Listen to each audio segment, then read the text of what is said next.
What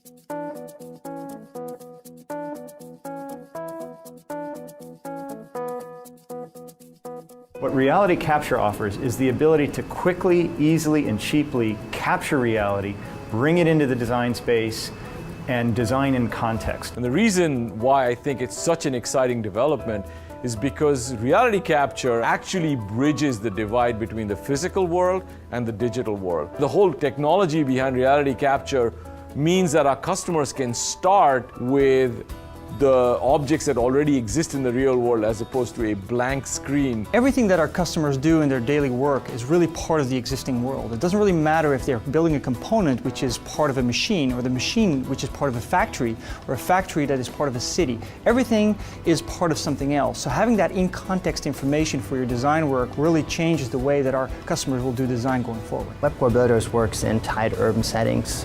So for us, it's a very important component to capture the reality, which means the existing buildings next to the job site, so that we can plan site logistics and actually the execution of our project.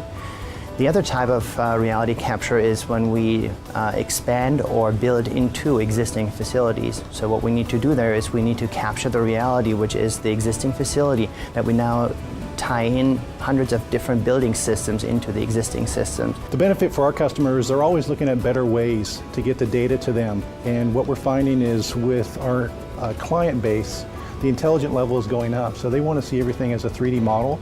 And then also they want to be able to take that 3D model and bring it to meetings and show their clients or show their constituents what that data looks like. I think it makes a significant difference, not just in terms of time, but in terms of the actual quality of the answer, because our customers will then be working with the real world objects as opposed to a digital representation. Reality capture is, of course, going to be important to our customers, and it's really about speed and accuracy. The speed at which I can capture reality is far greater than traditional surveying methods. We have much more accuracy and precision about what we've captured.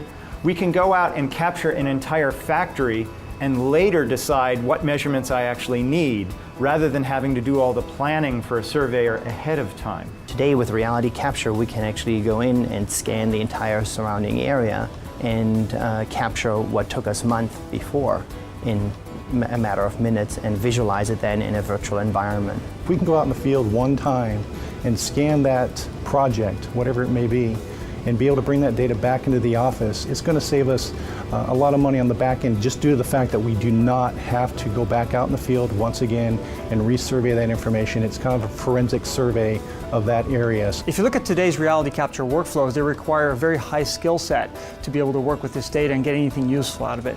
What we're trying to achieve here at Autodesk is that we bring this workflow and make it mainstream and make it usable by the bulk of our average users. Autodesk plans to be different in the reality capture space by democratizing this technology. Certainly the hardware is being democratized rapidly. Our role is to make it simple to use, integrate it into design products so that it becomes part of a process, and make technology that can scale to very, very large data sets.